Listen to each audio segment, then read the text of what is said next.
नमस्कार प्यारे बच्चों, कैसे हैं आप सब। स्वागत है आपका हमारे यूट्यूब चैनल हरीश शर्मा में। प्यारे बच्चों, आज का जो टॉपिक मैं लेकर आया हूँ वो व्याकरण का टॉपिक है और कक्षा 9th और 10th के लिए बहुत महत्वपूर्ण टॉपिक है। दोनों ही कक्षाओं में परीक्षाओं में पूछे जाते हैं और इस बार इस टॉपिक को नया जोड़ा आपके सिलेबस में। तो आज का जो टॉपिक है वो है ईमेल। ईमेल स्टार्ट करने से पहले आपको ज़रूरी बातें हैं जो मैं आपको बता देना चाहता हूँ। प्यारे बच्चों, ईमेल जो है वो पहले हम जान लेते हैं किस लिए भेजे जाते हैं और क्यों भेजे जाते हैं। तो ईमेल होता है, आपको पता है कि प्राचीन समय से लेकर अब तक का जो संदेश भेजने का जो तरीका है वो अलग अलग माध्यम रहा है। सबसे पहले जो संदेश भेजे जाते थे वो घोड़ों के माध्यम से, कबूतरों के माध्यम से या और भी अन्य चीज़ें हैं जिनके माध्यम से संदेश भेजे जाते थे। उसके बाद अपने संदेश है जो पत्रों के माध्यम से भेजे जाने लगे। लेकिन आज का जो ज़माना है वो डिजिटल हो गया है, जिससे व्यक्ति क्या करता है, अपना जो मैसेज होता है, अपनी भावनाएं होती हैं या एक संदेश वो दूसरे तक पहुंचाता है, बहुत ही कम समय में भेजता है। तो उसका माध्यम है ईमेल। ईमेल है वो एक संक्षिप्त रूप में भेजा जाता है जिसका पूर्ण नाम है इलेक्ट्रॉनिक मेल। अब ईमेल हम क्यों भेजते हैं, ईमेल भेजने का तरीका क्या होता है, कैसे भेजेंगे और किस उद्देश्य से भेजे जाते हैं, वो सारी चीज़ें हम वीडियो में देखेंगे। तो आइए वीडियो को स्टार्ट करते हैं। ईमेल, ईमेल का मतलब क्या होता है, पूर्ण रूप से अगर इसका हम देखें तो होता है इलेक्ट्रॉनिक मेल। Electronic mail. अब देखो, जो इलेक्ट्रॉनिक जो मेल है वो हम जैसे कंप्यूटर या मोबाइल के ज़रिए या अन्य उपकरणों के माध्यम से ईमेल भेजते हैं। अब ईमेल भेजते समय हम कौन कौन सी बातें ऐसी है जो ध्यान रखनी है। जैसे ईमेल है तो ईमेल में हमें जिसको हम भेज रहे हैं उसका हमें ईमेल एड्रेस पता होना ज़रूरी है, क्योंकि अगर हमें सही ईमेल एड्रेस पता नहीं होगा तो हम ईमेल है वो सही तरीके से नहीं पहुंचा पाएंगे। ईमेल एड्रेस ज्ञात होना चाहिए हमें सामने का, और इसके साथ साथ हमारा जो ईमेल भेजने का उद्देश्य क्या है वो उद्देश्य उसमें लिखना है। और लिखने की जो हमारी भाषा है वो एकदम स्पष्ट और सरल होनी चाहिए। इसके साथ साथ ईमेल ज़्यादा बड़ा भी नहीं होना चाहिए, एकदम संक्षिप्त होना चाहिए, जिससे हमारी जो कही गई बात है वो अगले तक आसानी से पहुंच जाए और जिस उद्देश्य के लिए भेजा जा रहा है वो हमारा उद्देश्य पूरा हो जाए। अब देखो, ईमेल है जो हमारे जो परीक्षाओं में प्रश्न पूछे जाते हैं वो किस प्रकार से पूछे जाते हैं। मैं आपको ईमेल का एक फॉर्मेट समझाऊंगा। उस फॉर्मेट के माध्यम से हम कोई भी ईमेल है एग्जाम में चाहे कोई सा क्वेश्चन आए उस ईमेल को हम कर सकते हैं। तो फॉर्मेट समझ लीजिए। फॉर्मेट समझने के बाद में आपको ईमेल है वो अच्छी तरीके से समझ में आ जाएगा और परीक्षा में एक भी अंक उसका नहीं कटेगा, चाहे 9th क्लास हो चाहे 10th क्लास हो, दोनों कक्षाओं के लिए ये बहुत ही महत्वपूर्ण है। तो ईमेल को आपको समझने के लिए वीडियो अंत तक जरूर देखना, तभी ये ईमेल आपको अच्छे से समझ में आएगा। तो आइए इसका फॉर्मेट समझ लेते हैं। तो फॉर्मेट ये है। तो प्यारे बच्चों, ये एक ईमेल का फॉर्मेट है, ये आपको मैं समझा देता हूँ। उसके बाद हम एक दो ईमेल करके देखेंगे कि किस तरह से ईमेल लिखे जाते हैं।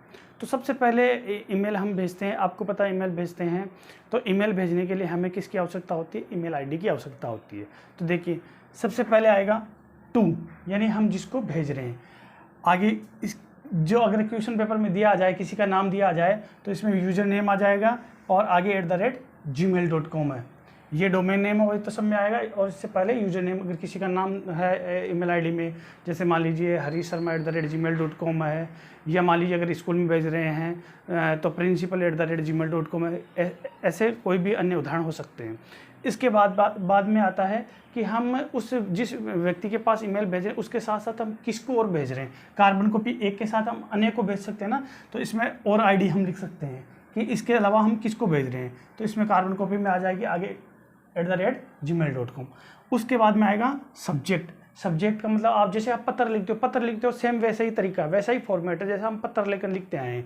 सिर्फ इसमें हमें ये 2 कॉलम चेंज है, बाकी वैसा का वैसा ही पत्र जैसा ही है, जैसा हमने पत्र लेखन में देखा। अगर आपको पत्र लिखने में अगर कठिनाई महसूस हो रही है तो एक बार हमारे चैनल पर जाकर वो पत्र लेखन का वीडियो जरूर देख लें, जिससे आपको पत्र लेखन भी समझ में आ जाएगा और ईमेल भी समझ में आ जाएगा। इसका मैं आपको डिस्क्रिप्शन में लिंक भी डाल दूंगा। इसके बाद सब्जेक्ट में आ जाएगा विषय, जो हम किस लिए लिख रहे हैं, जो प्रश्न पत्र में दिया हुआ आएगा। उसके बाद में है, अगला आता है महोदय। महोदय के बाद में हम लिख सकते हैं जिस विषय से हम लिख रहे हैं। जैसे सभी, अगर मान लीजिए हम प्रधानाचार्य जी को लिख रहे हैं, हमें टीसी की आवश्यकता है। टीसी प्राप्त करने के लिए हम प्रधानाचार्य जी को एक ईमेल भेज रहे हैं, तो इसमें वही पत्र की तरह आ जाएगा कि सविनय निवेदन है कि मैं आपके विद्यालय का कक्षा 10 का छात्र हूँ और मेरे पिताजी का जो स्थानांतरण है वो दिल्ली से आगरा या किसी भी शहर का नाम लिख सकते हैं, वहाँ हो गया है, और मैं भी अपने परिवार के साथ वहाँ जाना चाहता हूँ, नए विद्यालय में प्रवेश लेना चाहता हूँ, अतः आप मुझे टीसी देने की कृपा करें। नीचे आ जाएगा आपका आज्ञाकारी जिससे नाम, यहाँ जिसको हम ईमेल भेज रहे हैं उस जिससे हमारा जो संबंध है वो आएगा। ठीक है, ये है फॉर्मेट। और आपको एक चीज़ मैं बता दूं, जब भी आप ईमेल लिखते हो तो ईमेल लिखने के लिए जो सारे के सारे जो अक्षर आएंगे वो कैपिटल नहीं लिखना है, स्मॉल में ही लिखना है। जो ईमेल आईडी वगैरह आएगी वो स्मॉल में लिखनी है, कैपिटल में नहीं लिखनी है। इसके साथ साथ ये फॉर्मेट है। अब हम एक ईमेल है वो लिख लेते हैं, प्रधानाचार्य जी को एक टीसी के लिए एक ईमेल भेजते हैं। तो आइए देखते हैं। तो प्यारे बच्चों देखो, अब जो ईमेल लिख रहे हैं हम वो स्थानांतरण पत्र के लिए यानी टीसी के लिए। तो टीसी के लिए अगर एग्जाम में मान लो क्वेश्चन आ गया कि अपने प्रधानाचार्य जी को एक ईमेल लिखो, टीसी प्राप्त करने के लिए एक ईमेल लिखो, तो कैसे लिखेंगे? देखो, सबसे पहले जो आएगा वो आएगा टू, किसको भेज रहे हैं? तो स्कूल में भेज रहे हैं, तो स्कूल का आ गया gb+s@gmail.com। एक चीज़ मैंने आपको पहले बताई कि सारे के सारे जो ईमेल एड्रेस के जो अक्षर आएंगे वो स्मॉल लेटर में आएंगे। उसके बाद में स्कूल के साथ साथ हम अन्य किसको भेजना चाहते हैं इसकी कार्यान्वयन कॉपी, तो सीसी में आ जाएगा principal@gmail.com। यानी हम एक इसकी ईमेल है वो स्कूल में भेज रहे हैं और दूसरी प्रिंसिपल सर के ईमेल पे भेज रहे हैं। इसके बाद सब्जेक्ट आएगा, सब्जेक्ट किस विषय के लिए भेज रहे हैं, तो स्थानांतरण प्रमाण पत्र हेतु, या इसको हम ऐसे भी लिख सकते हैं टीसी प्राप्त करने हेतु। आगे देखो, उसके बाद महोदय जी, जैसे पत्र में लिखते हैं वैसे ही, महोदय जी सविनय निवेदन है कि मैं आपके विद्यालय में कक्षा 10 का छात्र हूँ। मेरे पिताजी का स्थानांतरण दिल्ली से जयपुर हो गया है। मैं भी अपने परिवार के साथ जयपुर जा रहा हूँ और वहीं पर आगे की पढ़ाई करूँगा। मुझे वहाँ विद्यालय में प्रवेश के लिए स्थानांतरण पत्र की आवश्यकता है, अतः आप मुझे स्थानांतरण पत्र देने की कृपा करें। नीचे आ जाएगा वही पत्र की तरह, आपका आज्ञाकारी शिष्य आशुतोष। अब एक चीज़ आपको ध्यान में रखनी है, अगर प्रश्न पत्र में दिया हुआ आ जाए, किसी का नाम दिया हुआ आ जाए, तब तो वही नाम लिखना है, नहीं तो आप अपनी तरफ से कुछ भी लिख सकते हो। दूसरी चीज़ ये, प्रश्न पत्र में अगर ईमेल आईडी किसी की दी हुई आए तब तक वही ईमेल आईडी लिखनी है।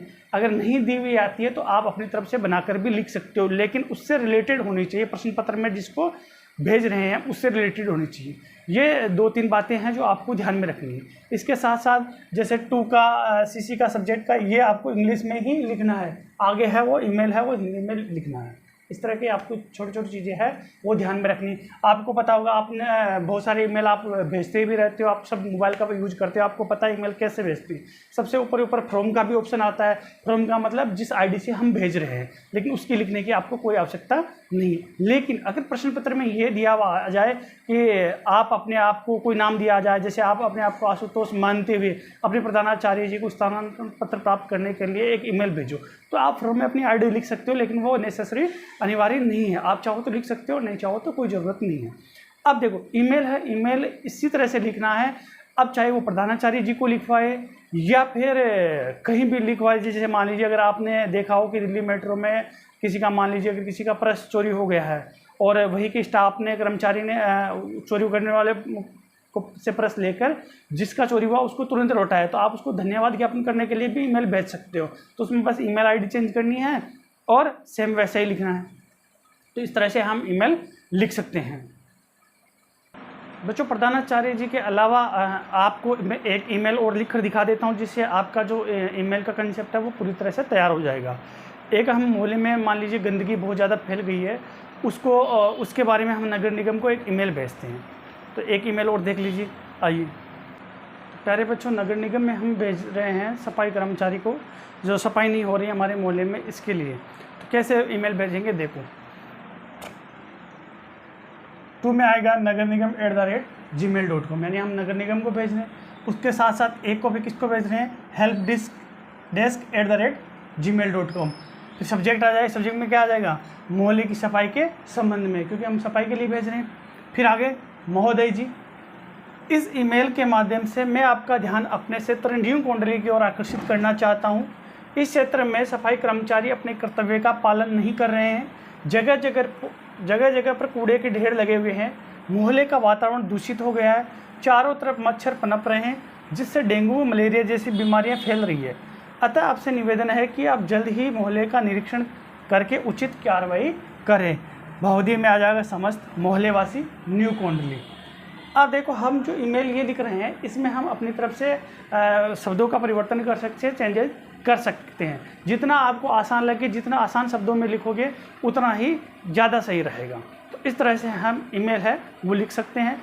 अब भले ही हम चाहे ईमेल किसी को भी भेजें, चाहे पुलिस स्टेशन भेजें, चाहे मेट्रो स्टेशन भेजें, चाहे कहीं पर भी भेजें, चाहे एडिटर को भेजें, तो इस तरह से हम भेज सकते हैं। बस भेजने के लिए आपको जो वीडियो के शुरू में जो ध्यान रखने की जो बातें बताई गई है, उन चीज़ों को आपको ध्यान में रखना है।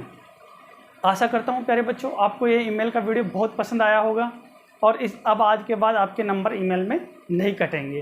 तो वीडियो को पूरा देखने के लिए आप सभी का धन्यवाद।